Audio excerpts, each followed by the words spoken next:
Okay, thank you, ma'am. Record natin para ano, may edit si ma'am. Sabi yung edit ko, sabi ko, saan na yun? Sinave ko yung ano. Ito para kay Sir Bam Bim. Hanapan natin siya ng trade para mapag-trade din. No? Teka lang. Wala kang range eh. Masyadong pangit. Tingnan natin. Weekly. Punta na natin si weekly. So pagka mga biyernes kayo mag-trade, ganito lang. Unang titingnan is yung weekly candle para i-anticipate nyo ano kayang mangyayari sa closing ng weekly. Diba? Kasi,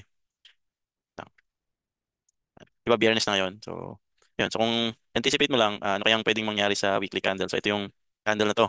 Diba? So kung mag-close siya below dito ito kasi yung last week, diba? So 4,000, yan, 4,002. Ngayon, nasa 4,004 siya. So, meaning, yung 4,002 na yan, yung level na to, yung 4,002, will act as a support para sa weekly na yan ngayon. Kasi pag nag-close siya dyan, below dyan, may chance na mag-continue pa siya pababa next week. Pagka naman, umabot din sa presyo na yan during London or overlap, there's high probability din na tutuloy niya to, bagsak dito sa 3,986 para maging bearish din siya. No? Maging bearish candle siya for this week. Pero, tingnan natin, masyadong malayo eh. Yan. So kung mapunta yung price dito, so magpupula yung weekly candle mo. So pag pumula yung weekly candle mo, big sabihin lang nun, wala ka pang support na na-form.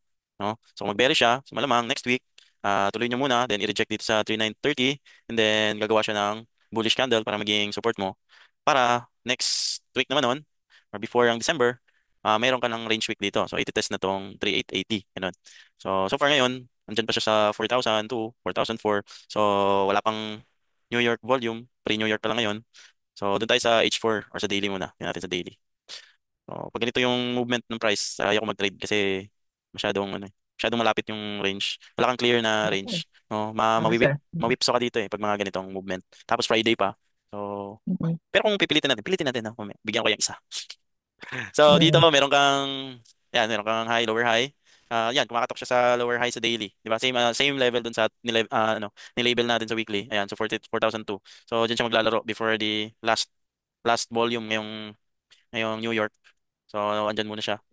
Kita natin, this is a rejection week, di ba? So, tumagos sa resistance, rejection. So, ito yung rejection week na yan. So, kung magbubullish kayo dito, medyo alanganin din kasi may rejection week dito. Kaya sabi ko, wala mo nang trade kasi hindi hindi kasi naano sa ano natin sa system, tsaka sa mga Mm. biases, at tsaka mga confirmations natin.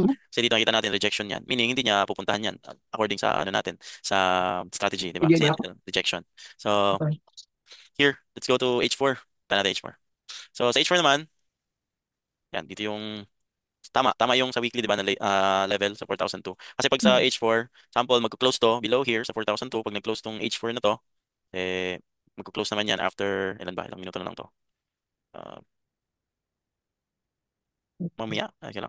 20, Or 19 to maybe 15, 19. 1 hour, 40 Ah, minutes sa pa. sa start ng ano to, sa start ng overlap, one overlap na hour, siya, 40 minutes. Mm. kalagitnaan, overlap. So, example, mag-close siya below the 4,002 na level. So, pwede ka mag-scalp dito. Mm. Scalpin mo siyang short kasi dito ka, mag-abang ka dyan eh. Ganyan. Scalp mo siya. Tama. This is a range wick.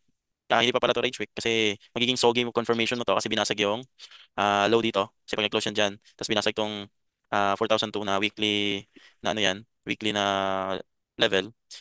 Ang sunod na kandila nun, pwedeng magpunta dito sa itetest yung support mo dito. So, on natin yung Lux Algo.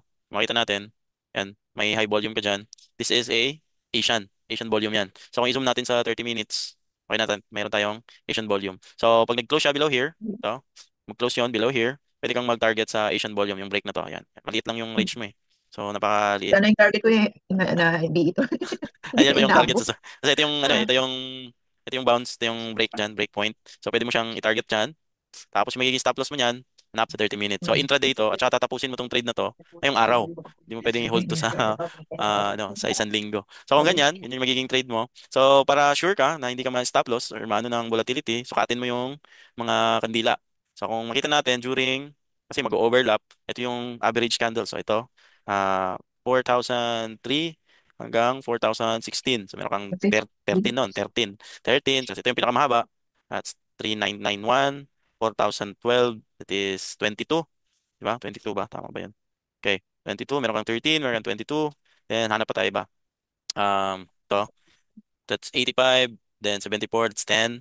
Hanap tayo dito yung mga Grabe talagang ETR ni sir. Ay, no. 25, 10. So, mga 20, 13, mga ganun. So, lagay mo lang mga 20 to 25. So, kung dito ka mag-enter sa Mm. 4,001, so plus 25 or 20, so doon ka magta-stop loss sa 4,021, 4,020, save ka na nun kasi malayo masyado na yun, dito na yun, di ba? Mm. So, ma-invalidate yung trade mo. So, yan yung average na volatility during overlaps. Ito yon. Kung dito ka mag-enter, yan yung kahaba. So, is it worth it kung ganyan lang yung magiging target mo? So, 'di ba? So kung mag-sogi Oo. ka, tapos pag dito mo naman lagay yan, kasi may rejection week diyan, dito mo nilalagay, there's a high probability na ma-whipsaw ka kasi yung average volatility during overlap is nasa mga 20. So Opo. 4,002 yan, so plus mo ng 20, so 4,022. So there's high probability na abutin niya yan ng 4,022. So kung diyan ka Oo. magsa-stop loss, example, yan yung pinaka-stop loss mo. Ito lang naman yung pinaka-target mo. So So, pwede nakita ba yung pwede stress. pwede bang mag-target dito? 'Di ba? Sasabihin, pwede bang dito ko na lang i-TP. This is a high volume na mga Bar. transactions 'yan, high volume Mm. transactions, 'di ba? High volume Yung transaction. nag-break na. Oh, kaya bang i-break ngayong Biyernes? Kaya ba? May Mm. pera pa ba tayo na i-break dito? Unless may mga expectation na hindi natin tawag Mm. nito. So, pwede pa rin, no, may probability hindi naman natin sasabing 100% ganun talaga mangyayari. But if ever, no, ganun. So, kung magma-materialize naman, so kung mag-materialize siya, so kung meron kang target diyan, so kung gusto mo talagang i-risk to, so 4,020, so negative man yung RR mo dito, so pwede namang targetin yung sa H4. So, kung balikan natin yung H4, pwede mong i-target si H4. Kasi pag nag-close yan dyan, you have a range here, pwede yan dyan, dito ka. No? Itong ano na to, yung support na yan. Tapos makita mo may wick dyan na mahaba. Mahabang wick ba to? Yeah, mahabang wick. So pwede mo targetin yun. No? Kahit kalahati lang dyan. But make sure na pag ganito ka risky na trade, is that i-manage mo siya ng maayos. No?